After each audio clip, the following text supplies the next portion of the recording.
Pak Riki, Pak Agung, Pak Asep di mana? Sekolah apa di rumah? Di rumah Pak, saya kebetulan nggak ada jam ini. Oh. Nggak ada jadwal hari Jumat. Assalamualaikum Pak dosen.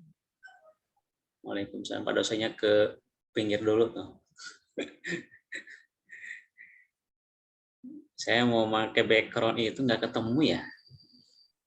Kita Kenapa, sambut. Pak? Saya pakai laptop. Pakai laptop, pakai HP. Pakai HP jadi nggak ada backgroundnya. Oh, ini goit aja nih ya. Kalau goit mah keluar atuh, Pak. Enggak. Enggak. Enggak, Pak. Kalau gout baru Ya. keluar, Pak.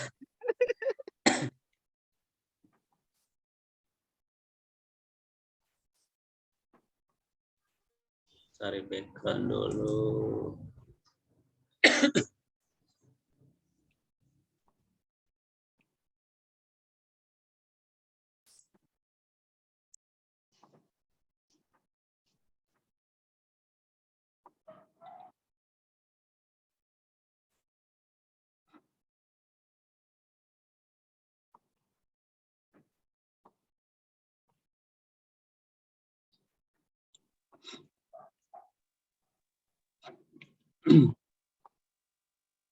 Baik Bapak dan Ibu, sudah kumpul ya, sudah mulai ada yang masuk.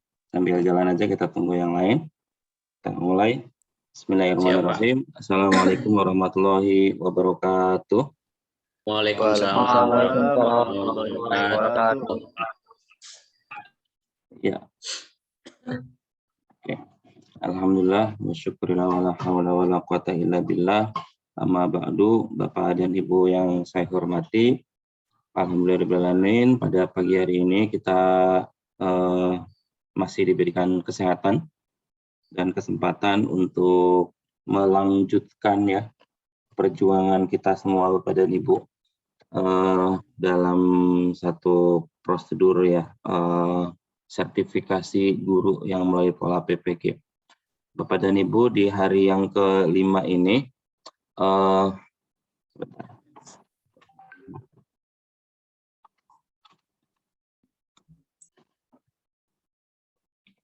Bapak dan Ibu, di hari yang kelima ini kita akan coba melihat bagaimana tugas kita yang kelima. Tapi sebelum masuk ke tugas yang kelima, saya ingin sedikit mereview, bukan mereview ya, sedikit mengomentari tugas yang kemarin ya, tentang penyusunan instrumen evaluasi. Jadi sederhananya begini Bapak dan Ibu, komentar yang saya sampaikan baik itu di grup ataupun di hasil tugas Bapak dan Ibu atau di laman tugas Bapak dan Ibu, komentar saya sederhananya seperti ini. Kalau kita mau nangkap ikan, biasanya Bapak dan Ibu menggunakan apa? Alat, Pak. Apa alatnya biasanya apa, Pak? Alat pancing bisa. Pancing ya, pancing atau jala gitu ya untuk menangkap ikan. Oke, sekarang saya kalau misalkan mau nangkep ikan, saya menggunakan pancing atau jala. Berarti Bapak dan Ibu perlu membuat jala. Misalkan jala ya, kalau pancing kan sudah ada dijual, misalkan tinggal kita pakai. Ada jala itu yang dirakit sendiri gitu kan ya. Misalkan kita pakai jala. Nah, kita pengen ngambil ikan yang ukurannya nggak terlalu besar. Kira-kira apa yang terjadi dengan jalannya Bapak dan Ibu? Jalannya anyamannya kecil, Pak. Ya, lubangnya kecil, Pak ya. Anyamannya kecil. Yeah. Nah, itu tujuan kita kenapa misalkan ketika kita mau buat jala, pengen dapat ikan, ikannya pengennya yang nggak terlalu besar gitu, berarti kita pakai anyaman yang nggak terlalu besar juga gitu ya. Nah, apa jadinya kalau misalkan anyamannya itu besar? Makanya sudah pasti ikan-ikan kecil pasti akan lolos. Nah, penyusunan instrumen di dalam evaluasi adalah suatu upaya kita untuk meyakinkan atau memastikan, kalau dalam bahasa saya di situ adalah untuk menjamin bahwa apa yang kita gunakan itu memang tepat tepat digunakan, atau maaf, bahwa instrumen atau alat yang kita gunakan itu menjamin nanti akan mendapatkan hasil sesuai dengan yang kita inginkan. Kalau Bapak dan Ibu pengen mendapatkan ikan yang kecil, maka gunakan jala dengan anyaman yang kecil. Jangan menggunakan jala yang anyamannya besar. Atau jangan-jangan Bapak dan Ibu bukan menggunakan jala, melainkan menggunakan ember ternyata. Padahal pengen dapatnya ikan gitu. Tapi Bapak dan Ibu mencari dengan menggunakan entah itu ember atau bahkan bukan ember ya, misalkan pisau gitu. Tapi Bapak dan Ibu cari untuk digunakan untuk mencari ikan. Nah, ketepatan instrumen evaluasi yang dimaksud dengan ketepatan instrumen evaluasi, nama lainnya adalah kevalidan. Maka pertama yang perlu kita jaga ada satu validitas yang kita sebut dengan namanya validitas konstruk. Validitas konstruk ini adalah suatu validitas yang dipastikan atau yang kita lakukan untuk memastikan di awal dulu nih kita membuat instrumen yang memang benar-benar digunakan untuk mengukur kemampuan yang sedang kita pengen tahu nilainya. Sebagai contoh, kemarin Bapak dan Ibu misalkan mengukur kerjasama, saya lihat beberapa misalkan ada yang mengukur kerjasama. Nah, pertanyaan saya adalah, benar nggak nilai atau angka yang Ibu peroleh itu ketika si instrumen penilaian itu Bapak Ibu gunakan, benar nggak nanti dapat nilai itu adalah nilai kerjasama? Siapa yang bisa memastikan itu? Ya, salah satu langkah supaya kita bisa memastikan bahwa apa yang kita sebar itu, instrumen atau alat uji itu, kita kasih ke peserta didik, misalkan, supaya kita mendapatkan nilai, contohnya tadi adalah kerjasama, ya maka pertama kali kita perlu memastikan dulu. Kita perlu menyusun dari awal dulu, bahwa yang disebut dengan kerjasama adalah yang begini, begini, dan begini. Setelah itu baru ditentukan indikator-indikator bekerja sama itu seperti apa, setelah itu baru lakukan mapping. Kalau yang seperti ini nanti dinilai berapa, seperti nanti dinilai berapa, yang seperti ini kasih nilai berapa. Nah, dengan cara seperti itu, kita sudah melakukan tahap pertama dari aktivitas yang disebut dengan validasi, yaitu suatu usaha kita yang dilakukan oleh seorang guru atau siapapun yang pengen mengukur agar apa yang kita dapatkan itu, nilai yang kita dapatkan itu memang benar-benar menggambarkan ukuran yang sedang kita pengen coba tahu. Ya gampangnya kalau kita pengen menilai kerjasama, benar-benar nanti nilai yang kita peroleh itu adalah nilai kerjasama gitu, bukan nilai yang lain. Seperti tadi, kita pengen nyari ikan, ya gunakanlah jala atau alat yang tepat, sehingga nanti hasil yang kita peroleh adalah ikan gitu. Maka di awal kita udah menyusun dulu, saya pengen ikannya yang nggak terlalu besar, maka jaringnya, jalanya gitu, misalkan anyamannya nggak terlalu besar juga, sehingga nanti ketika kita dapat ikan, ya yang ikan yang kecil, misalkan ikan yang kecil, lebih kecil dari itu, ya nggak ke jaring gitu, istilahnya seperti itu. Atau memang itu udah bener jala gitu, tapi kalau misalkan ternyata ternyata kita menggunakan alat yang lain bagaimana? Ternyata nanti bukannya dapatnya bukan ikan atau sama sekali nggak dapat ikan, tapi karena kita nggak tahu alat yang kita gunakan itu untuk dapetin ikan atau bukan, kita ambil, kita bilang alat yang kita dapat itu adalah ikan, padahal alatnya juga kita nggak tahu itu dipakai untuk apa gitu, misalkan seperti itu. Nah, dalam penyusunan instrumen juga seperti itu. Jadi instrumen evaluasi terutama apa? Sekali lagi instrumen evaluasi yang sifatnya adalah non-tes. Yang tes sendiri Bapak dan Ibu ketika misalkan membuat soal, kan nggak serta-merta langsung Bapak Ibu bikin soalnya. Misalkan pengen mengetahui pemahaman siswa tentang materi, contohnya misalkan iman kepada Rasul. Misalkan seperti itu. Nah, Bapak dan Ibu pasti ketika menyusun soalnya, itu kan nggak akan keluar dari materi tentang itu. Kan nggak mungkin Bapak dan Ibu ketika soalnya tentang materinya tentang iman kepada Rasul, tapi Bapak dan Ibu pakai soal untuk iman kepada Allah misalkan. Kan pasti nilainya, ya nilai kita dapat, tapi kita nggak bisa bilang nilai tersebut adalah nilai kemampuan siswa dalam materi iman kepada Rasul. Kita nggak bisa bilang seperti itu karena instrumen yang kita gunakan atau soal yang kita buat bukan soal tentang iman kepada Rasul gitu, melainkan iman kepada Allah misalkan. Tetapi karena kita nggak tahu, misalkan kita bikin aja soalnya kasih ke siswa, Ternyata siswa menjawab dapat nilainya bukan pengetahuan tentang materi yang A, tapi ternyata pengetahuan tentang materi yang lain. Nah, maka Bapak dan Ibu ketika membuat instrumen evaluasi yang sifatnya pengetahuan atau kognitif, kan pasti membuat serangkaian langkah dulu kan, tentukan dulu indikatornya, tentukan dulu tujuannya, ini materi ini nih tujuannya apa, oke berarti nanti soalnya seperti ini, levelnya berapa, C1K, C2K, C3K, C4K, atau C5 atau C6. Dibuat seperti itu gitu ya, disusun sedemikian rupa gitu ya, sehingga Bapak dan Ibu memastikan nilai yang diperoleh oleh siswa itu menggambarkan kemampuan siswa terhadap penguasaan materi tertentu yang sudah kita gadang-gadang untuk kita dapatkan nilainya. Nah, begitu juga dengan penilaian sikap, penilaian keterampilan, atau yang kita boleh bilang non-tes aja disebutnya gitu, karena kognitif juga bisa pakai non-tes gitu. Nah, maka ketika mau membuat instrumennya, ya melakukan hal yang sama seperti kita membuat instrumen untuk penilaian yang kognitif. Maaf.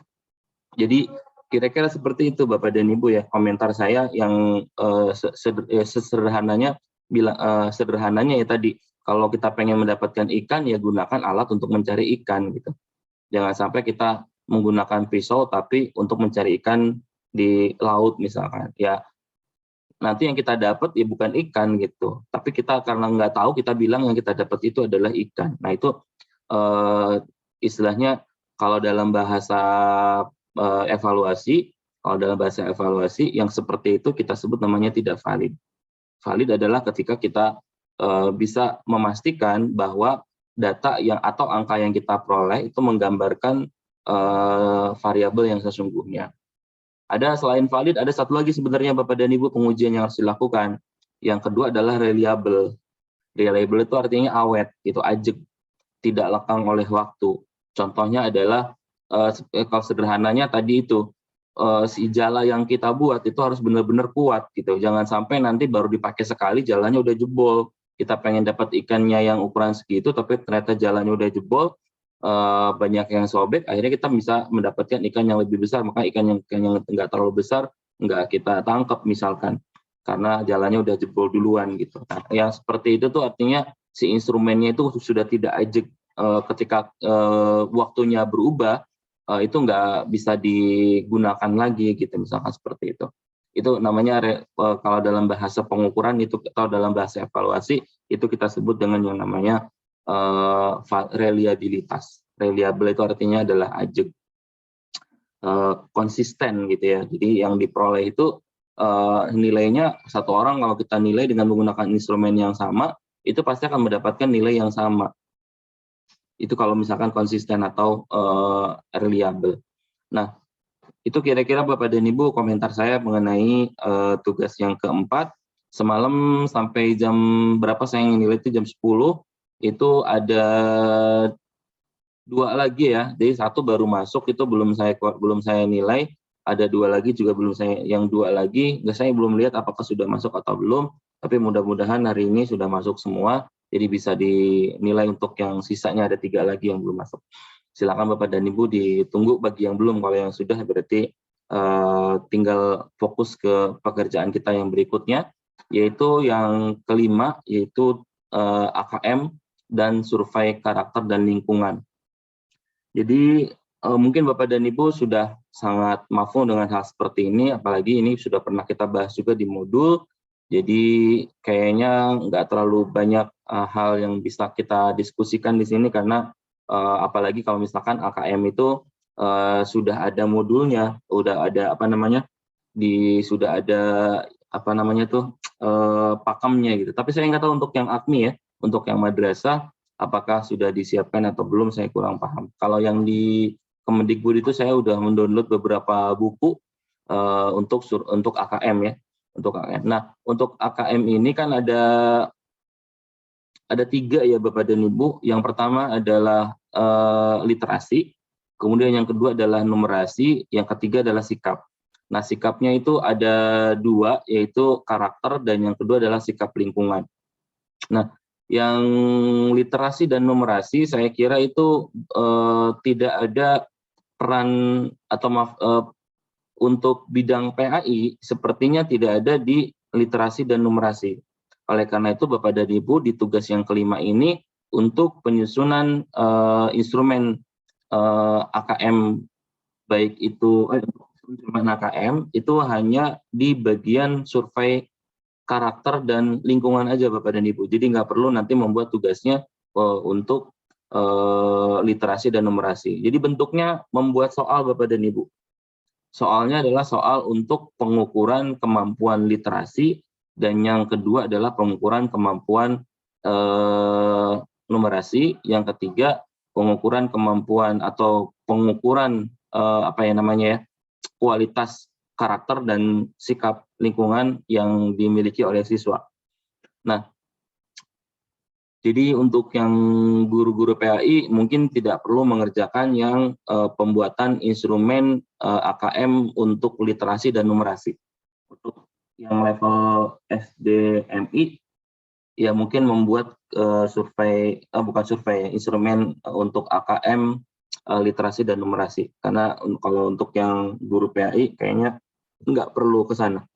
Jadi nanti buatnya dua itu aja Pak, yang survei karakter sama lingkungan itu aja, dua ya. Nah, bedanya kalau di AKMI itu untuk yang survei karakter itu sudah ada beberapa hal yang digariskan gitu ya. Jadi yang digariskan yang karakternya karakter apa gitu. Nah, agak membuat kita jadi berpikir beberapa kali Bapak dan Ibu ketika kita pengen mengevaluasi karakter tetapi pada suasana pembelajaran daring BDR. Kalau mungkin untuk literasi dan numerasi itu bisa kita buat instrumennya tidak tergantung dia apakah daring atau luring.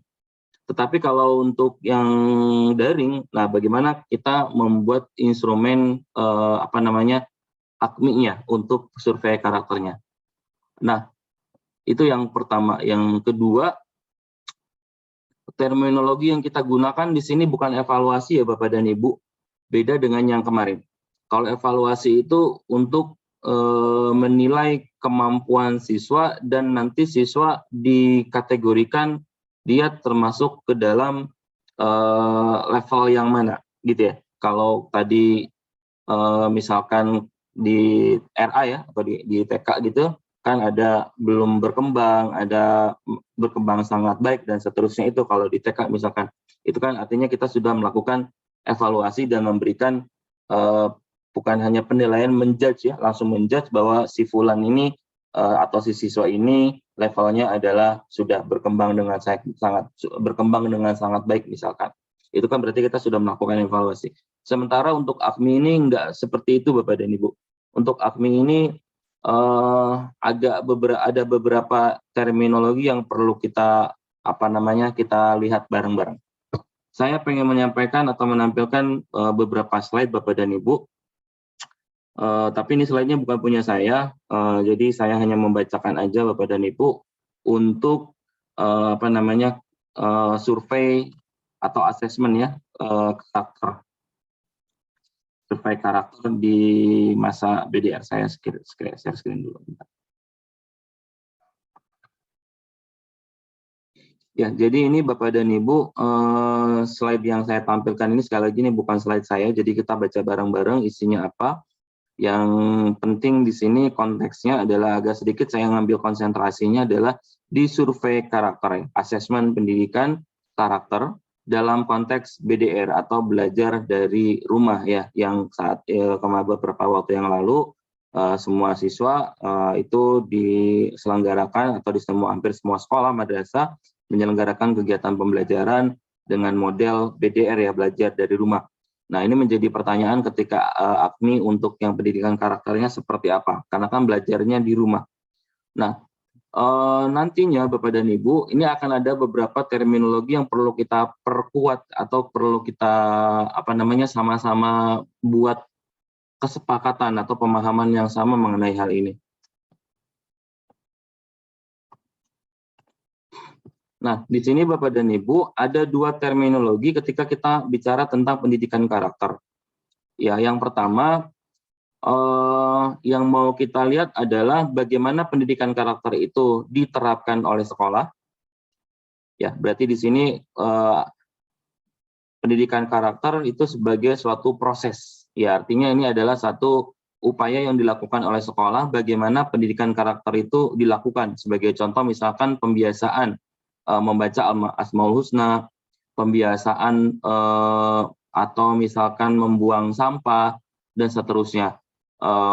Itu adalah beberapa program-program yang dilakukan oleh sekolah dalam rangka mendidik atau membentuk karakter siswa.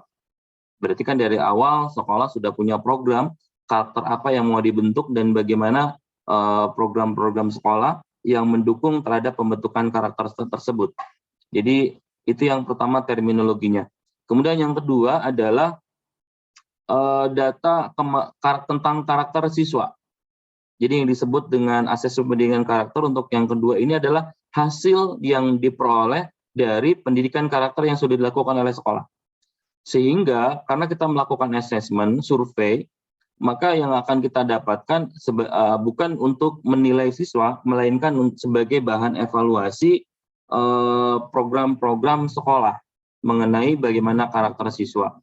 Nah, jadi asesmen di sini biasanya dilakukan sekali lagi bukan untuk mengevaluasi siswa, melainkan mengevaluasi pihak manajemen. Dalam hal ini adalah pihak sekolah. Bagaimana sekolah melakukan kegiatan pembelajaran atau yang di luar dari kegiatan pembelajaran, berarti yang ekstrakurikuler ataupun yang kurikuler. Nah, bagaimana hasilnya itu hasilnya itu nanti akan menunjukkan bagaimana kualitas prosesnya.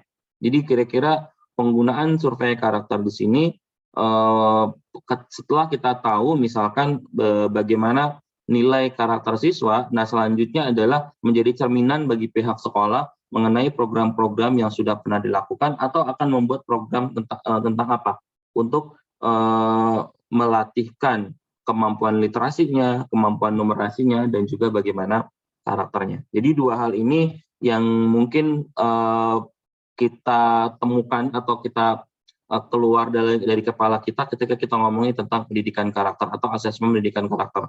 Jadi yang pertama, ketika kita ketemu dengan terminologi asesmen pendidikan karakter, yang pertama yang bisa kita lihat adalah asesmen untuk melihat bagaimana prosesnya yang dilakukan oleh sekolah. Sehingga nanti yang dinilai adalah sekolah.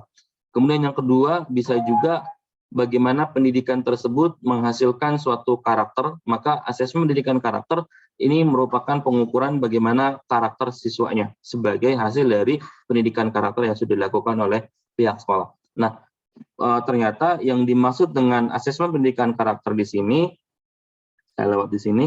Nah, ternyata asesmen pendidikan karakter yang dimaksud di sini adalah sebagai hasil dari suatu proses. Artinya yang di asesmen adalah siswanya. Dari sini nanti siswa akan dinilai, kemudian dapat nilai. Nah, nilainya tersebut nanti sebagai cerminan oleh sekolah tentang program pendidikan karakter. Jadi yang di asesmen adalah nilai pendidikan karakternya. Kemudian setelah itu yang di asesmen adalah karakter siswanya. Kemudian yang dijadikan cerminan adalah bagaimana proses pendidikan karakternya. Oke, kira-kira seperti itu. Nah, ketika kita pengen mengasesmen karakter peserta didik sebagai hasil dari suatu proses, maka yang pertama kali kita lakukan adalah sebenarnya apa sih tujuan dari pendidikan karakter tersebut. Setelah kita tahu sebenarnya apa tujuan dari pendidikan karakter, maka pertanyaan berikutnya adalah sebenarnya apa sih karakter itu. Nah, jadi ternyata Bapak dan Ibu, menurut Dewan Toro ini berpendapat bahwa ini nggak tutup bentar.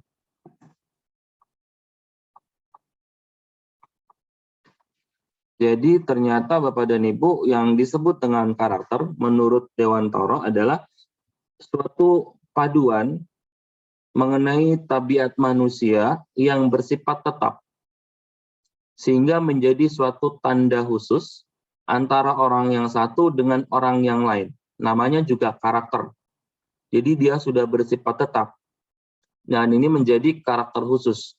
Misalkan ketika kita ngomong, gimana sih orangnya si Fulan? Oh, si Fulan mah orangnya galak.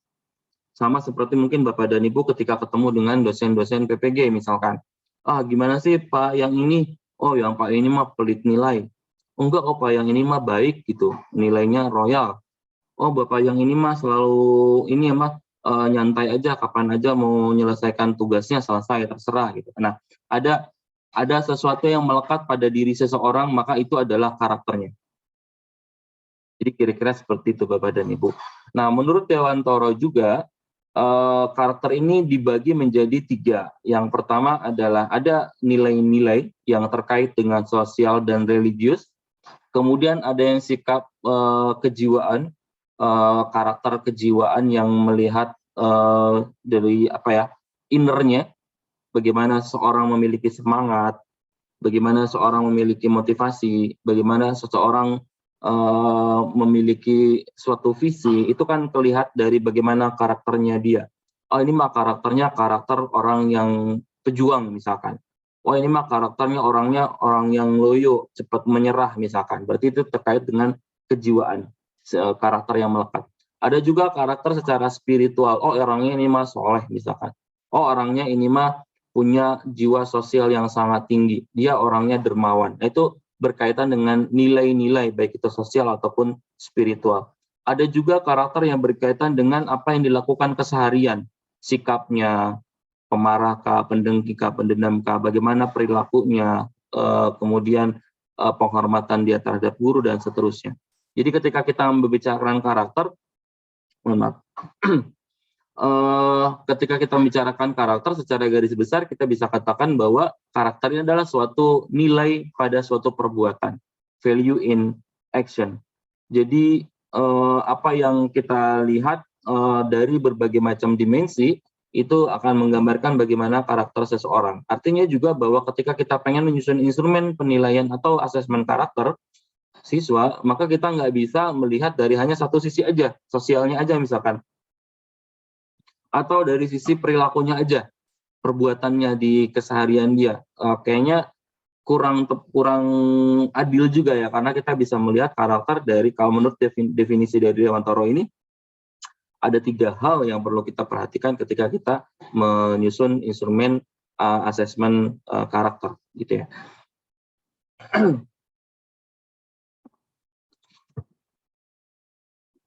Secara garis besar, akhirnya menurut definisi Dewantoro tadi, secara garis besar kita bisa katakan bahwa ketika kita pengen mengasesmen karakter, maka yang akan kita asesmen karakternya kita bagi menjadi 2. Yang pertama adalah dari secara batinnya, kehidupan yang sifatnya itu core values-nya dia sebagai seorang siswa.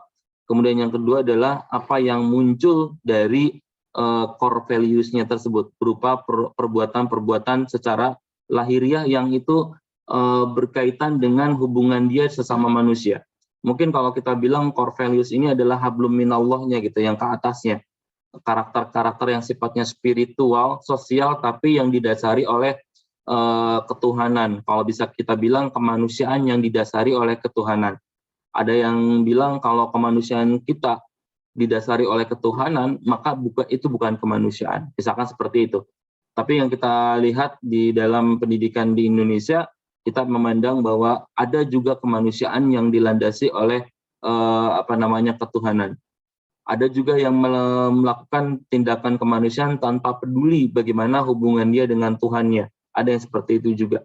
Nah, itu kita kategorikan sebagai hablum minallah, atau hubungan bagaimana perilaku dia, bagaimana karakter dia, bagaimana sikap dia dengan Sang Pencipta, Sang Maha Kuasa, baik itu secara sosial maupun secara spiritual. Karena dalam pandangan hidup di orang Indonesia yang berketuhanan, setiap tindakan sosial itu selalu mengharapkan adanya pahala. Sebagai contoh, misalkan ketika kita pengen membantu seseorang, itu pasti di dalam diri kita, oke, saya sudah berderma. Atau ketika memberikan bantuan berupa uang dan seterusnya, maka kita mengatakan bahwa kita sudah bersedekah. Nah, mungkin di dunia barat yang sifatnya sekuler, itu akan memisahkan bahwa kehidupan sosial itu sama sekali nggak ada kaitannya dengan nilai-nilai ketuhanan. Saya membantu seseorang karena kemanusiaan saya, misalkan. Saya nggak tahu itu siapa Tuhan saya. Apalagi kalau misalkan agamanya berbeda gitu ya. Misalkan seperti itu.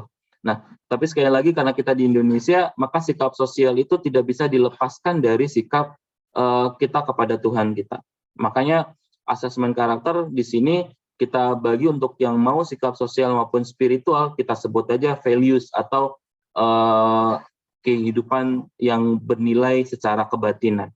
Karena sekali lagi nilai-nilai sosial seseorang di dalam kehidupan kita, terutama di Indonesia, sekali lagi yang berketuhanan, itu selalu dikaitkan dengan nilai-nilai religius.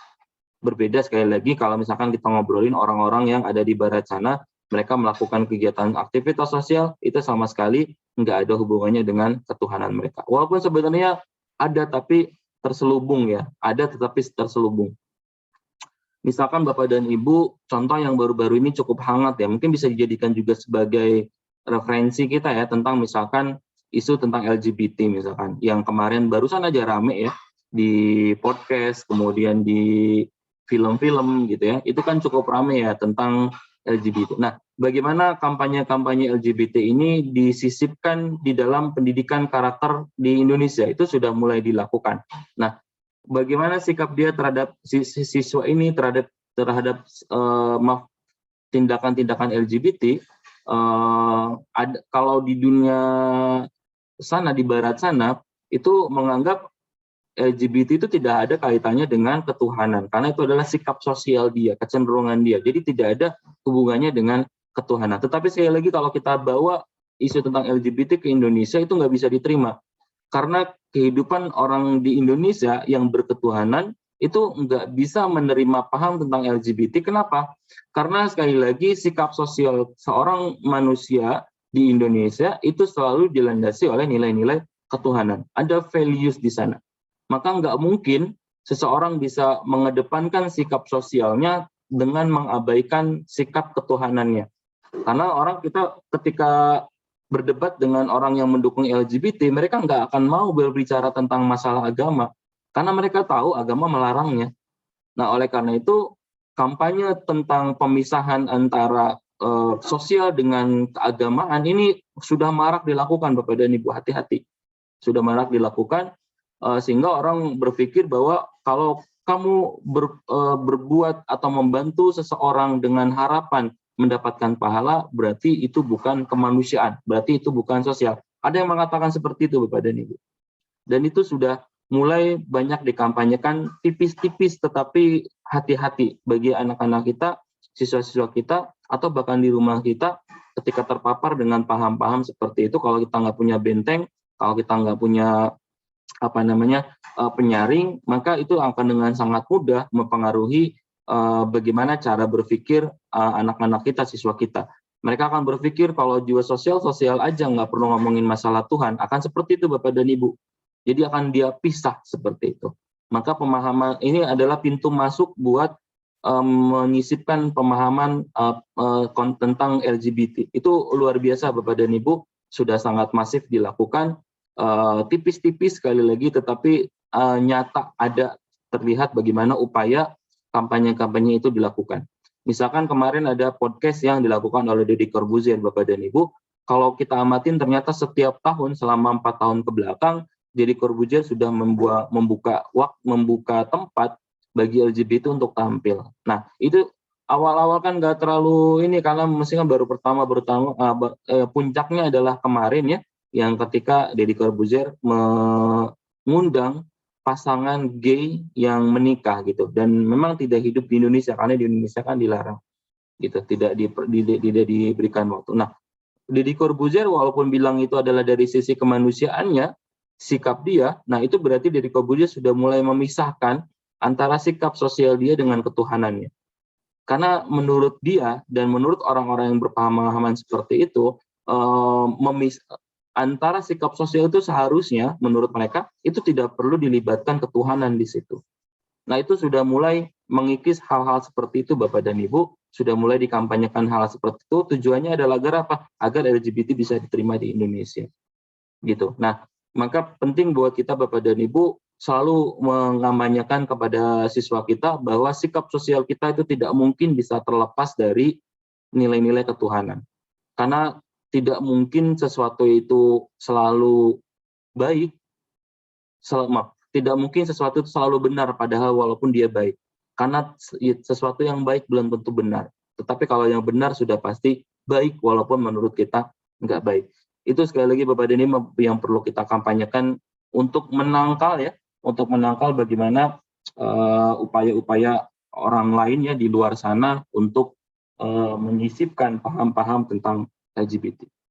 Ya, sudah jelas kalau dalam bahasa agama sekali lagi LGBT itu sudah jelas-jelas tidak bisa diterima.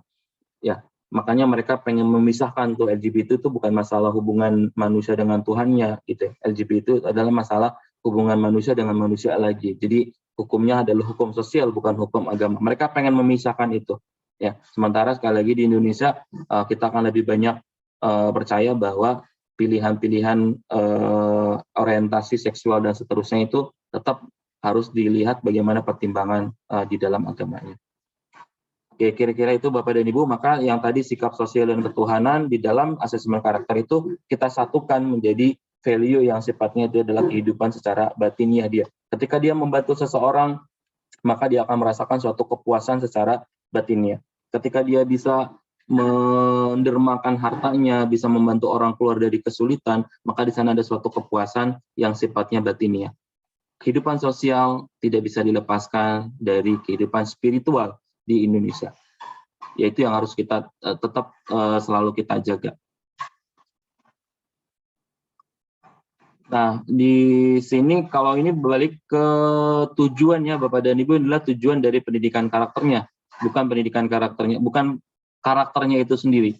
Jadi ketika kita mengetahui atau menyepakati bahwa pendidikan karakter itu merupakan bagian dari kehidupan batiniah seseorang, maka pendidikan karakter itu perlu kita masukkan ke dalam pendidikan formal, karena ini merupakan suatu bagian dari tujuan pendidikan nasional, bahwa karakter itu masuk ke dalam tujuan pendidikan nasional, sehingga tetap pendidikan karakter itu merupakan bagian dari proses pendidikan yang perlu kita jalankan di tingkat sekolah.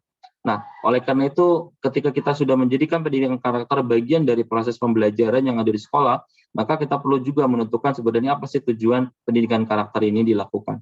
Jadi ini ada beberapa tujuan. Yang pertama adalah menjadi good character, karakternya baik dan good citizen. Asumsinya adalah ketika seseorang memiliki karakter yang baik, maka akan menjadi penduduk atau warga negara yang juga baik. Ketika warga negaranya ini baik, maka ini menunjukkan bahwa manusianya juga baik, gitu ya. Jadi itu tujuannya kira-kira seperti itu, adalah good character dan good citizen. Hidup dengan benar dalam hubungannya dengan Tuhannya, sesama manusia, bangsa, negara, lingkungannya, dan dirinya sendiri. Jadi ini adalah nilai-nilai kebatinan yang juga berdampak pada bagaimana karakter dia dalam kehidupan sehari-hari. Nah, yang pengen dikembangkan di dalam karakternya di sini, ini kita sebut dengan namanya karakter Pancasilais. Makanya di dalam sistem pendidikan nasional kita yang baru ada yang namanya profil pembelajar Pancasila. Nah, di sini di bagian karakternya, di bagian yang terakhir, mungkin kalau yang pertama itu iman dan takwa, cinta sesama, kemudian peduli sosial dan gotong royong. Ini adalah satu karakter bangsa yang juga memiliki sifat baik itu ketuhanan maupun jiwa sosial ya di antara sesama manusia.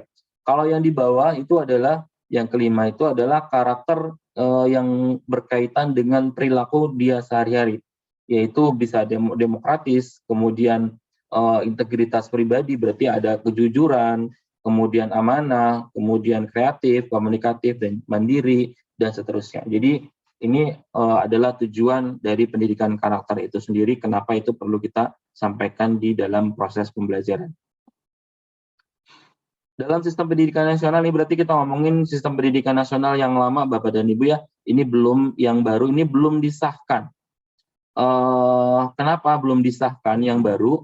Ini karena dari Kemenag itu mengajukan, bukan protes ya, mengajukan pertimbangan.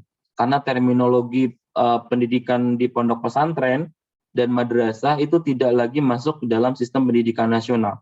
Apa jadinya ketika pendidikan pesantren dan madrasah itu tidak masuk ke dalam sistem pendidikan nasional, berarti ini kita kembali lagi ke zaman sebelum tahun 1945. maaf 1946, yaitu ketika Kemenak belum lahir. Padahal Kemenak lahir itu adalah suatu upaya kita supaya memformalkan pendidikan-pendidikan agama yang dilakukan di pondok-pondok pesantren. Nah, dulu kan banyak juga pondok pesantren. Kalau kita melihat sejarah bagaimana sistem pendidikan di Indonesia itu dimulai jauh dari sebelum masa kemerdekaan. Nah, baru setelah mulai masa kemerdekaan di tahun 1946 itu atas keinginan bangsa Indonesia akhirnya lahirlah Kementerian Agama yang di sana juga menaungi bidang pendidikan. Jadi pendidikan-pendidikan yang di pondok pesantren itu juga menjadi bagian dari struktur pendidikan nasional. Nah, demikian juga dengan madrasah yang asal muasalnya adalah pendidikan klasikal yang ada di pondok pesantren, yang kalau kita tahu pondok pesantren yang dulu mungkin itu nggak ada yang namanya belajar di dalam kelas ya. Belajar ada di dalam kelas itu kan kita mengadopsi sistem pendidikan punyanya Belanda, kemudian diadopsi ke sistem pendidikan yang ada di pondok pesantren.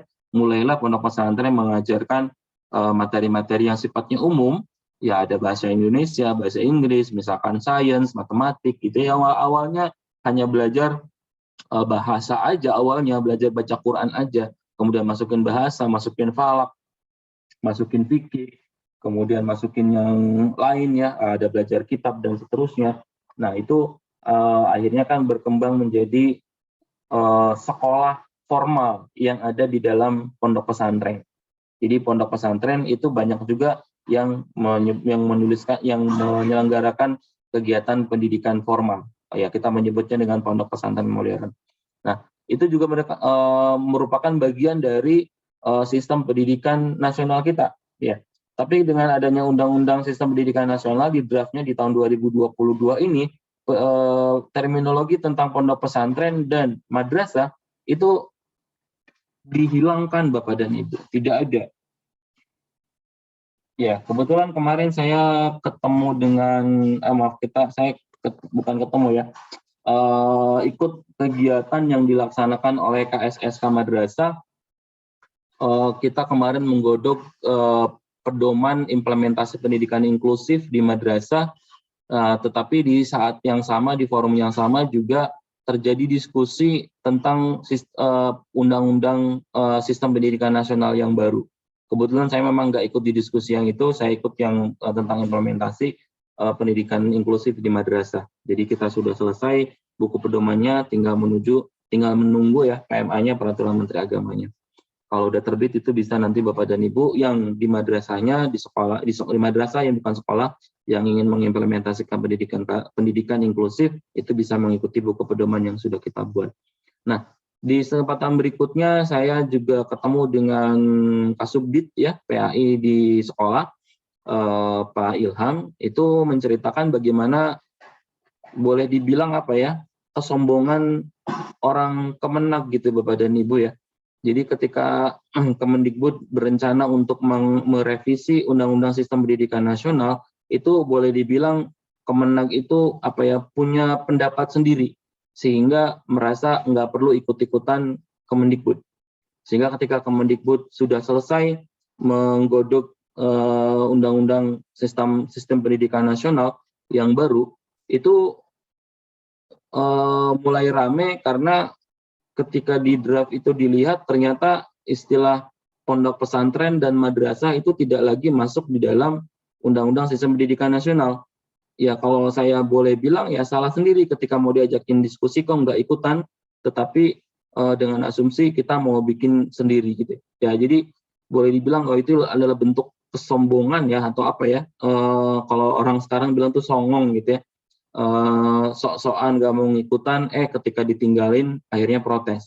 Nah maka kan para pegiat-pegiat pendidikan langsung menghubungi Menteri Agama Gus Yakut, kemudian Gus Yakut ini juga akhirnya berkomunikasi dengan dari Kemendikbud, akhirnya kan ditunda, belum disahkan sistem pendidikan nasional ini yang baru ya Bapak dan Ibu.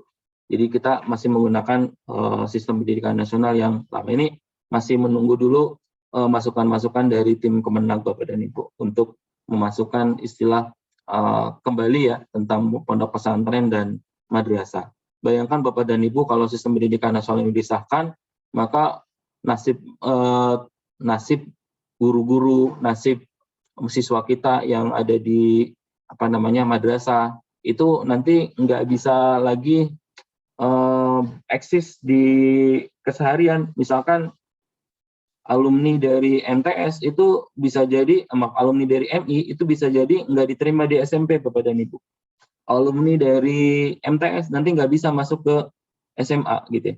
Nanti alumni dari MA nggak bisa masuk ke perguruan tinggi umum ya.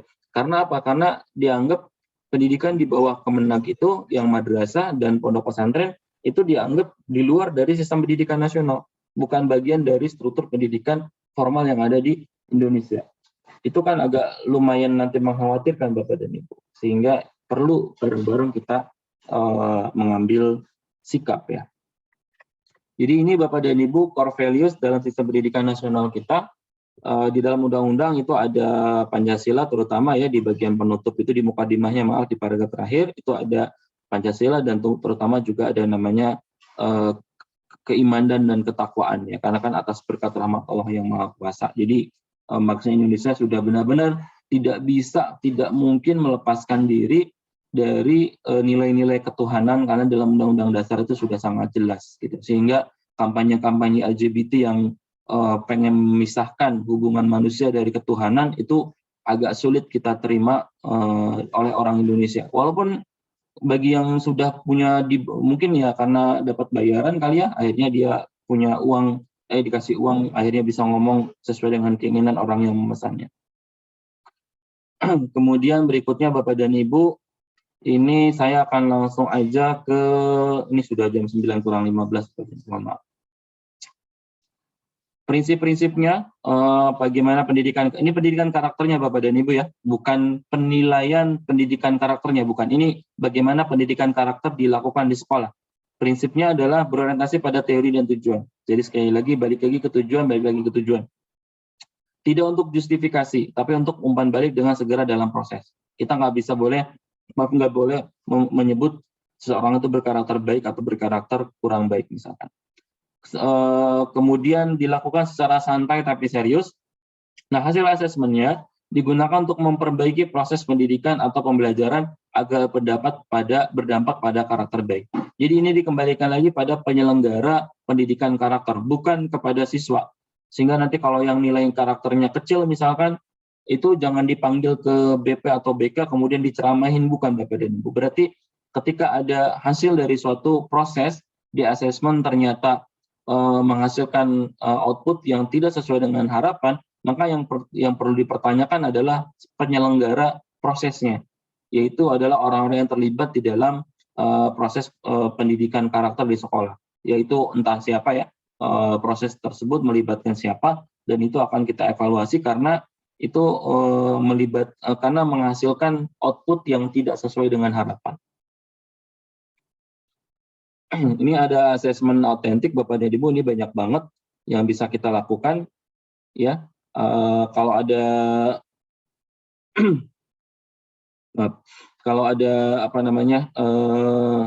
masalah-masalah itu bagaimana kita melakukan asesmennya. Setelah kita dapatkan asesmen, ada untuk mengetahui masalah-masalahnya kita bisa melakukan asesmen, kemudian bagaimana langkah-langkah yang dilakukan untuk menyelesaikan masalahnya. Ini saya lewat dulu. Nah, saya masuk ke sini. Ada pembelajaran online Bapak dan Ibu seperti yang saya sebutkan, bagaimana kita menilai pendidikan karakter yang dilakukan secara online. Apalagi ketika online itu pendidikan karakternya berjalan atau tidak. Saya katakan kita nggak tahu Bapak dan Ibu. Mungkin kalau di sekolah ada pembiasaan, ada anak yang buang sampah sembarangan bisa kita tegur, ada anak misalkan yang berlaku atau memiliki kata-kata yang kurang pantas bisa kita panggil, kita tegur, kita kasih tahu yang baik seperti apa dan kasih tahu bahwa hal itu kurang baik misalkan, itu kan bisa kita lakukan. Apa yang terjadi ketika pembelajarannya sifatnya berlangsung secara online atau daring? Gitu ya. Jadi ini kan nggak bisa. Ini problemnya, kira-kira problemnya untuk di pembelajaran daring khususnya ya. Kalau bagaimana ini masih pendidikan ya, masih masih pendidikan yang bukan pendidikan, pembelajaran yang daring ya. Nah, bagaimana sekarang kita ke asesmen karakter pada pembelajaran daring di rumah?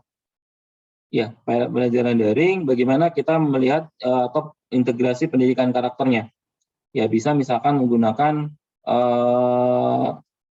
ini contohnya ada bercocok tanam di rumah ya. Jadi di sini ada asesmennya, bentuknya adalah laporan proyek, laporan diri, kemudian ada portofolio dan juga produk. Jadi kira-kira seperti itu contoh beberapa yang bisa kita lakukan untuk asesmennya. Ini beberapa panduan bagaimana instrumen pendidikan karakter yang bisa digunakan. Ada VCT, Value Clarification Technique. Ini contohnya adalah tulisan kesan-kesan Anda, yang bisa Anda ambil dan rasakan setelah membaca teks, nonton film YouTube, dan melaksanakan tugas proyek. Sebagai contoh tadi adalah bercocok tanam di rumah. Apa yang akan Anda lakukan setelah Anda membaca teks, nonton film, YouTube, dan menanam sayuran di rumah? Ini bentuknya adalah penugasan, nanti ada karangan berupa deskriptif. Bisa juga menanggapi isi cerita, dilema moral tentang serbuan sayuran dari luar negeri yang menghalalkan berbagai cara. Ini instrumen yang bisa kita lakukan adalah panduan diskusi. Kemudian ada juga tes sikap ya, bagaimana sikap dia terhadap pada produk asing dan kemauan untuk membudidayakan dan kesukaan sayuran program. Nah, ini bisa dilakukan penilaiannya dengan menggunakan Google Form bersifat kuantitatif yang diisi oleh murid. Nah, ini untuk yang asesmen kinerja reflektif atau umpan balik ya. Ada core value-nya, kreativitas, kedisiplinan, kemudian kecintaan, kerjasama, kemandirian, dan seterusnya. Nah, di sini umpan baliknya, kalau pembelajarannya kita lakukan secara daring, maka nggak mau ini kita harus melibatkan orang tua di rumah untuk pelaksanaan pendidikan karakternya. Tapi ini sifatnya harus segera ya, karena kita kan nggak bisa mengamati ketika kita sudah mendapatkan bagaimana hasil asesmen pendidikan karakternya akan diketahui, misalkan hasilnya seperti apa. Nah, itu bisa kita melibatkan orang tua untuk melakukan klarifikasi atau umpan balik ya, kita boleh sebutnya itu umpan balik, agar kegiatan pendidikan karakter bisa dilakukan bersama-sama dengan kerjasama dengan orang tua. Ini kira-kira bagaimana penilaian produk yang bisa dilakukan itu menggunakan Google Form, tetapi kalau untuk masalah pendidikan karakter, itu bisa juga kita melibatkan orang tua di dalam melakukan penilaian atau asesmen karakter siswa ya, pendidikan karakter siswa. Itu kita bisa membuat instrumennya dengan menggunakan Google Form, tetapi yang mengisi adalah orang tua. Itu juga bisa melakukan seperti itu kalau sifatnya adalah produk ya. Jadi kan nggak bisa kita melihat bagaimana produknya misalkan karena kita cuma ngelihat videonya. Tapi kan kita bisa melihat bagaimana orang tua di rumah bisa mengetahui bagaimana si anak tersebut membuat produknya ya, dan seterusnya. Kira-kira itu Bapak dan Ibu, mudah-mudahan ada yang bisa ada yang bisa ditangkap lah idenya, kira-kira seperti itu. Jadi sekali lagi beberapa hal yang perlu kita catat ya tentang asesmen pendidikan karakter ini adalah ketika dalam masa pembelajaran daring itu bagaimana yang bisa kita lakukan. Kalau misalkan pembelajarannya bukan daring sih nggak ada masalah, tapi yang perlu kita perhatikan juga adalah bahwa yang disebut dengan karakter itu kita bagi menjadi dua Bapak dan Ibu. Yang pertama adalah karakter spiritual, kemudian yang kedua adalah karakter yang sikap. Karakter spiritual itu berkaitan dengan hubungan dia dengan kita ya, siswa dengan sesama manusia, dan juga hubungan siswa dengan Tuhannya. Kemudian untuk yang karakter perilaku itu yang berkaitan dengan keseharian dia yang dilakukan. Mungkin itu Bapak dan Ibu, mohon maaf apabila ada hal yang kurang berkenan. Silakan kalau ada yang mau didiskusikan. Ini sudah jam 8:52, jadi kayaknya cukup panjang juga ya. Yang saya coba ngobrolnya cukup banyak kesana sini soalnya. Bapak dan Ibu, silakan kalau ada yang mau didiskusikan. Saya kalau bertanya mungkin saya kembalikan lagi ke Bapak Ibu karena Bapak Ibu yang jauh lebih memahami tentang asesmen ini. Silakan Bapak dan Ibu, kita ngobrol aja Bapak dan Ibu, masih ada sekitar 5 menit lagi. Izin bertanya Pak. Bapak saya. Oh ya udah. Ibu Niki, sekarang Niki. Oh ya. Terima kasih Pak. Ini untuk AKM, adakah format khusus atau template khusus atau dibebaskan untuk membuatnya gitu? Yang pertama, yang kedua, ini soal tugas-tugas sebelumnya, kan di tugas-tugas sebelumnya itu ada komentar dari Bapak. Nah, itu berdasarkan komentar tersebut, apakah memang langsung kami perbaiki atau memang nanti ada waktu tersendiri untuk perbaikan itu, Pak? Gitu. Itu aja, Pak. Oke, baik Ibu Niki, terima kasih atas pertanyaannya. Jadi untuk yang pertama, untuk untuk asesmen sama seperti yang kemarin ya, untuk instrumen penilaian. Jadi tidak ada format khusus Bapak dan Ibu. Mungkin kalau Bapak Ibu bisa dilihat itu paling ada contoh-contoh aja di modul, kalau nggak salah itu juga ada.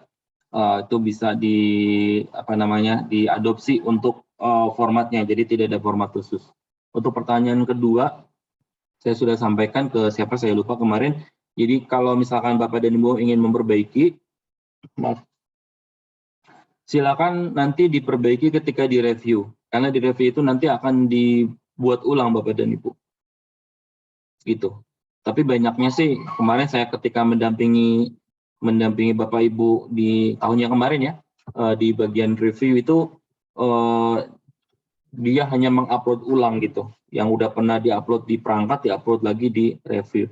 Saya sih berharap ada beberapa masukan misalkan yang dituliskan itu ketika Bapak dan Ibu ingin memperbaiki, ya silakan diperbaiki di review itu gitu. Nanti ada sesi review gitu. Begini itu Bu Niki ya. Ibu Ani tadi ada yang mau ditanyakan, silakan Bu.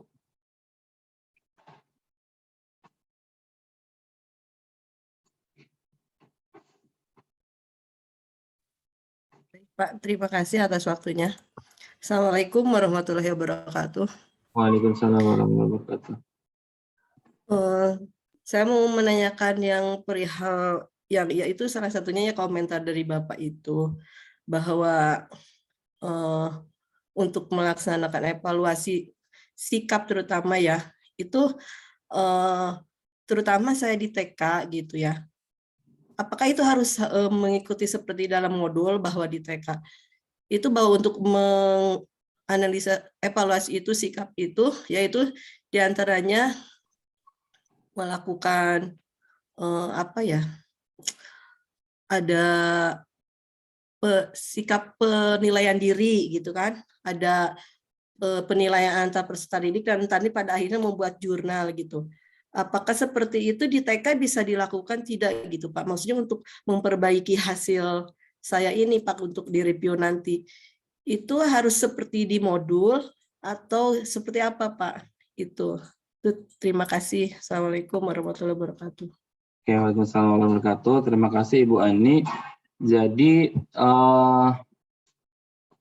komentar saya sebenarnya tidak ke arah sana. Komentar saya tidak ke arah harus kalau di TK ya, karena kan mungkin di TK kan nggak bisa menilai sendiri gitu ya. Nah, mungkin karena kita mengamati. Yang saya komentari adalah bagaimana instrumen tersebut dihasilkan.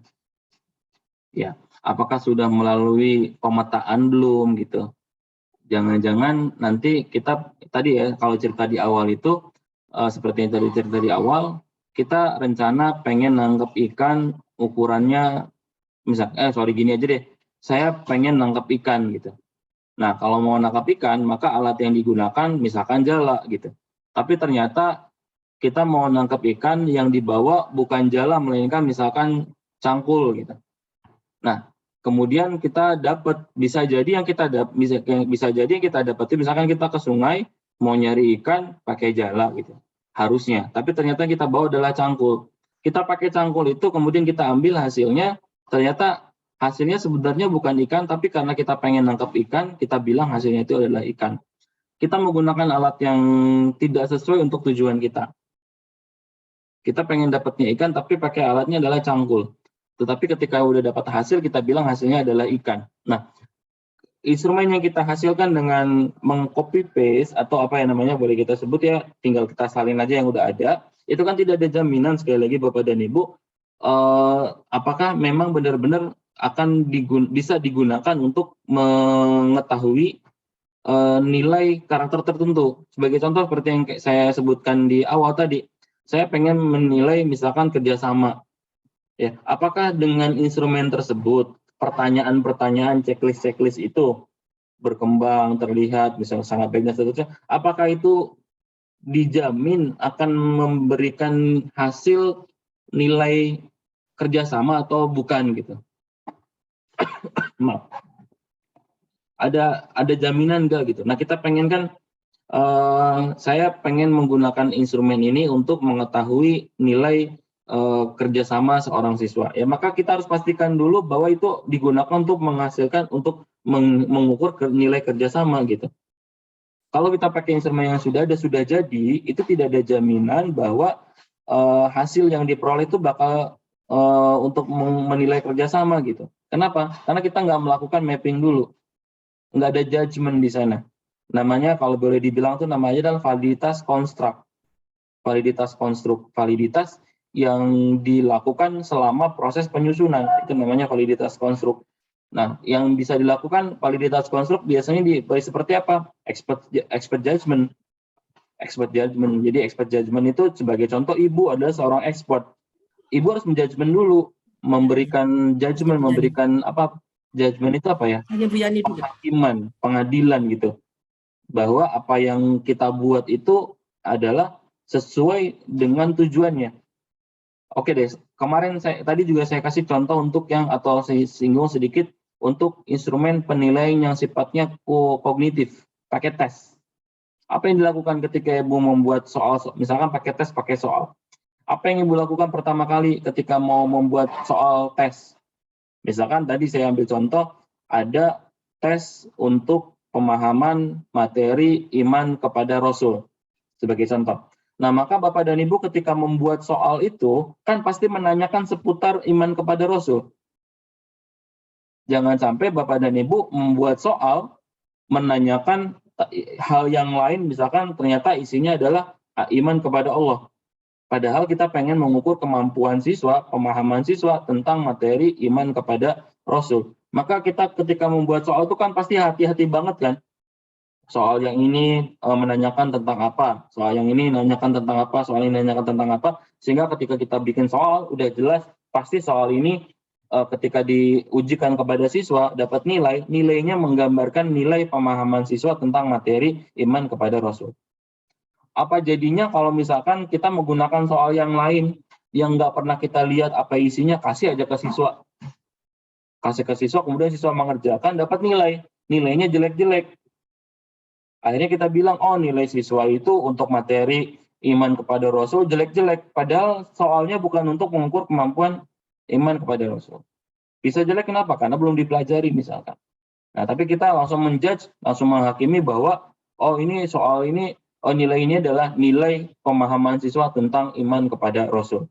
Padahal instrumen yang kita gunakan ternyata bukan untuk mengukur kemampuan siswa tentang pemahaman materi iman kepada Rasul. Bisa jadi untuk mengukur pemahaman materi yang lain. Itu untuk tes kognitif kita melakukan seperti itu. Untuk yang tes ya, yang penilaian kognitif, untuk yang tes kita melakukan rangkaiannya seperti itu. Hati-hati banget. Kenapa yang karakter, yang penilaian karakter dan sikap itu kenapa tidak melakukan hal yang serupa?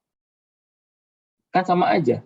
Kita pengen menilai kerjasama seseorang siswa, kita pengen menilai kedisiplinan seorang siswa, ya perlu kita jamin dulu bahwa nilai yang kita peroleh itu pasti nanti hasilnya adalah nilai kedisiplinan. Kita perlu jamin dulu bahwa nilai yang akan diperoleh itu adalah nilai misalkan kerjasama gitu. Nah, bagaimana cara kita menjaminnya? Yakinkan kami, yakinkan kita semua bahwa instrumen tersebut disusun berdasarkan langkah-langkah yang tepat. Tentukan dulu variabelnya, apa aspek yang mau kita nilai, apa saja, bagaimana pemetaannya, baru tuh dibuat kisi-kisinya, setelah itu baru buat instrumennya. Sehingga dari atas ke bawah kita bisa lihat, itu adalah judgement kita. Orang bisa menilai, oh bahwa kalau saya menggunakan instrumen ini, orang akan yakin bahwa nilai yang didapat oleh siswa atau diperoleh oleh siswa adalah nilai kerjasama misalkan, bukan nilai yang lain. Gitu. Kira-kira seperti itu Bapak dan Ibu. Nah, masalah nanti siapa yang mengisi dan bentuknya seperti apa, itu dikembalikan lagi ke Bapak dan Ibu, sesuaikan dengan kondisi yang ada di sekolah. Bahkan, sekali lagi, nilai karakter yang mau dinilainya, karakter atau sikap yang mau dinilainya pun, itu kan harus disesuaikan lagi dengan aktivitas kegiatan pembelajarannya. Kalau di aktivitas kegiatan belajarnya tidak ada atau tidak akan mungkin muncul, ya jangan dilakukan evaluasi di situ. Nggak adil namanya kita. Nah, ada satu lagi kan tadi selain kita harus menguji jadi validitas itu ada dua. Yang pertama adalah validitas konstruknya. Jadi validitas bagaimana yang kita lakukan untuk menjamin, memastikan bahwa alat ini digunakan untuk mengukur kerjasama loh gitu. Kayak tadi kalau mau nyari ikan, kalau saya mau nyari ikan saya pakai jala atau pancing, maka saya benar-benar harus membuat pancing gitu. Harus membawa pancing sehingga nanti ketika kita sebar ke sungai itu dapatnya adalah ikan gitu. Dan apapun yang kita dapatin itu berupa ya ikan lagi gitu. Jadi jangan sampai kita melakukan menyimpulkan sendiri bahwa si siswa itu nilainya begini padahal yang kita nilai itu bukan kerjasama, kita menilai yang lain gitu. Atau kita nggak yakin bahwa itu adalah nilai kerjasama gitu. Yang kedua adalah validitas isi. Nah, validitas isi ini baru nanti akan main secara statistik ya. Jadi kalau validitas konstruk itu kan cukup ke expert judgment aja, Bapak dan Ibu yang memberikan boleh dibilang klarifikasi di awal ya, bahwa saya pakai instrumen ini alasannya kenapa, saya pakai pertanyaannya ini alasannya kenapa. Itu harus dijawab oleh Bapak dan Ibu atau disampaikan agar nanti Bapak dan Ibu akan mendapatkan pengakuan dari orang lain bahwa oke, ini instrumennya benar nih buat ngukur karakter A, karakter B, karakter C, dan seterusnya. Mungkin itu Bapak dan Ibu ya. Untuk AKM sekali lagi, untuk AKM yang literasi sama numerasi itu tidak perlu Bapak Ibu buat. Cukup yang survei karakter sama satu lagi adalah survei lingkungan, sebenarnya ada dua. Tapi tadi yang saya sampaikan di slide itu lebih banyak memang di survei karakternya, karena itu perlu kita perlu kita buat semacam kesepakatan bersama dulu ya, bahwa sekali lagi di Indonesia nilai-nilai sosial itu tidak bisa dilepaskan dari nilai-nilai ketuhanan. Maka masuknya adalah ke karakter values, core values, masuknya ke nilai, namanya itu karakter yang sifatnya kebatinan. Gitu. Ada yang satu lagi adalah karakter yang sifatnya adalah sikap kita dalam kehidupan sehari-hari, sopan santun dan seterusnya. Walaupun sebenarnya sama, itu juga tidak bisa lepas dari nilai-nilai spiritual. Sekali lagi kalau di Indonesia sangat melekat ya, karena memang di undang-undang juga kita memasukkan unsur tentang keimanan dan ketakwaan, udah jelas-jelas banget itu nggak bisa diubah. Di permukaan itu kan nggak bisa diubah ya, karena itu sudah jadi deklarasi negara Indonesia. Nah, value atau bukan pesan yang pengen saya sampaikan berkaitan dengan pendidikan karakter ini di luar ya Bapak ya, di luar dari tugas Bapak dan Ibu atau di luar dari tugas kita semua, bahwa di luar sana Bapak dan Ibu sudah banyak banget serangan-serangan yang masif, terstruktur, dan saya perhatikan ini terkoordinir, ada penyokong dana yang cukup besar di belakang sana. Saya nggak tahu itu siapa, tapi kampanye-kampanye tentang pembolehan LGBT di Indonesia itu sudah mulai banyak dilakukan, dan itu bahkan sampai melibatkan tokoh-tokoh agama, bahkan sampai melibatkan tokoh-tokoh sosial, tokoh-tokoh penggerak-penggerak sosial, tokoh-tokoh artis bahkan gitu ya. Itu sudah mulai banyak digerakkan ya. Jadi nggak mungkin mereka melakukan itu tanpa ada motif cuan, nggak mungkin ada tanpa motif uang. Jadi pasti dikasih uang dulu. Artinya di belakang sana itu ada orang yang membayar itu. Jadi ada beberapa, saya kurang tahu seperti apa, tapi ada yang bilang itu kerjaan Illuminati lah, misioner, saya nggak tahu seperti apa, yang kayak gimana. Tapi yang jelas sudah dipastikan di belakang sana itu ada penyokong dana yang cukup besar untuk mengkampanyekan pelegalan LGBT, baik itu di Indonesia ataupun hampir di seluruh dunia. Kemarin saya habis nonton film Bapak dan Ibu, film yang Doctor Strange in the Multiverse itu, yang di salah satu adegannya itu ada kampanye LGBT Bapak dan Ibu. Saya nggak akan cerita detail filmnya, takut ada yang belum nonton, takut ke spoiler Bu ya, nggak enak kan, nanti udah tahu cerita duluannya gitu. Jadi di salah satu adegannya itu, bukan adegannya, satu scene aja, satu take itu ada orang tua tapi pasangannya adalah ibu dan ibu, bukan ibu dan bapak. Jadi sekarang nggak langsung di situ sudah mulai disisipkan pemahaman bahwa keluarga itu nggak harus ibu dan bapak loh, bisa juga ibu dan ibu. Gitu. Itu sudah mulai masuk ke film, Bapak dan Ibu.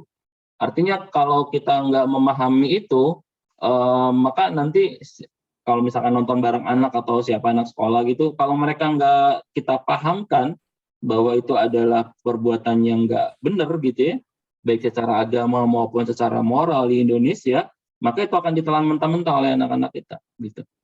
Contoh yang lain lagi, film kemarin ada film Jumanji. Mungkin ada yang pernah nonton ya Bapak dan Ibu, Jumanji.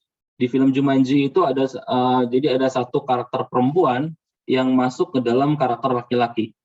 Sehingga si laki-laki ini bersikap seperti perempuan. Gemuk gitu ya. Nah, sehingga ketika dia si laki-laki ini ngelihat laki-laki lain, dia suka. Ngelirik-lirik lah, ngegoda lah, ngerayu lah, dan seterusnya. Toel lah, segala macam. Laki-laki ngedeketin laki-laki. Di film itu memang halus banget ya. Jadi nggak, oh ini bukan laki-laki yang gay, tetapi laki-laki yang di sana didalami susupi oleh perempuan. Sehingga orang bisa, ketika yang nonton itu bisa paham kenapa dia berlaku seperti itu, karena di dalamnya adalah perempuan. Padahal di sana ada kampanyenya yang pengen diperlihatkan adalah, oke, lu laki-laki ternyata bisa juga lo suka sama laki-laki. Itu yang pengen disisipkan karakter seperti itu Bapak dan Ibu. Jadi mulai sangat masif saya perhatikan kok bisa masuk ke film, itu kan nggak mungkin kalau nggak punya uang. Pasti uangnya besar tuh. Ada pesan yang pengen dimasukkan, ini loh, masukkan ini uangnya gitu. Kan ada lumayan beberapa menit kayak kita masukin iklan aja gitu di dalam film, itu kan pasti biayanya mahal gitu. Kan itu artinya seseorang di situ atau siapa atau kelompok siapa memasukkan adegan itu sebagai sebuah iklan gitu. Sebenarnya banyak banget film-film yang tidak secara eksplisit mendukung LGBT, tetapi kalau diperhatikan itu ada lah gitu ya, kecenderungan untuk mengarah ke sana. Yang terakhir itu yang saya lihat itu di Indonesia yang paling heboh itu adalah konten YouTube Deddy Corbuzier yang mengundang pasangan gay yang ada di Indonesia. Deddy dengan sederhana melakukan pembelaan bahwa yang saya lihat adalah sisi kemanusiaannya, bukan perbuatannya. Nah, padahal dari situ mulai dilakukan framing bahwa aktivitas sosial itu tidak berkaitan dengan aktivitas spiritual. Mulai di framing seperti itu. Artinya hubungan kita dengan manusia itu jangan ditarik-tarik dengan jangan dikait-kaitkan dengan hubungan antara manusia dengan Tuhannya. Jadi kalau manusia dengan manusia aja gitu. Seolah-olah seperti itu. Tapi sementara padahal kan di dalam kehidupan, sekali lagi dalam kehidupan keseharian di Indonesia terutama, negara yang religius, tingkat religiusnya sangat tinggi, bahkan masuk dalam Pancasila itu sila pertama adalah sila ketuhanan, pengen dikampanyekan bahwa kemanusiaan itu harus lepas dari ketuhanan. Pengennya dikampanyekan seperti itu. Sementara di kita nggak mungkin bisa Bapak dan Ibu, karena dalam agama Islam terutama justru nilai-nilai kita itu bukan hanya dilihat hubungan kita antara kita dengan Tuhan kita, tapi kita juga dilihat bagaimana hubungan kita dengan sosial kita. Jadi nilai-nilai sosial itu juga di sana berlaku atau diterapkan juga hukum-hukum ketuhanan. Makanya kita ada muamalah dan seterusnya. Mungkin agama lain kan nggak ada. Agama itu di agama lain hanya hubungan dia dengan Tuhannya aja. Dengan sesama manusia itu dia bisa bermacam-macam.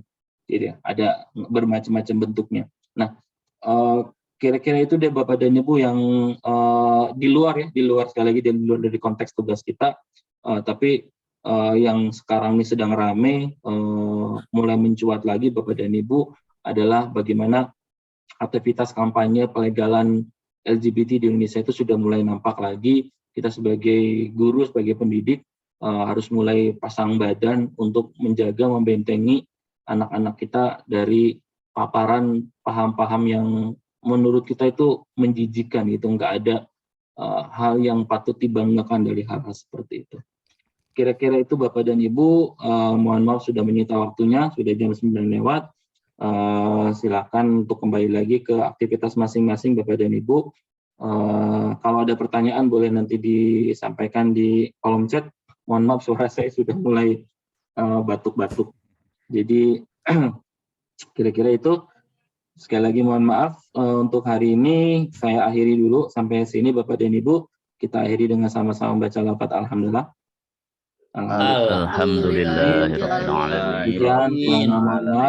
Assalamualaikum warahmatullahi wabarakatuh.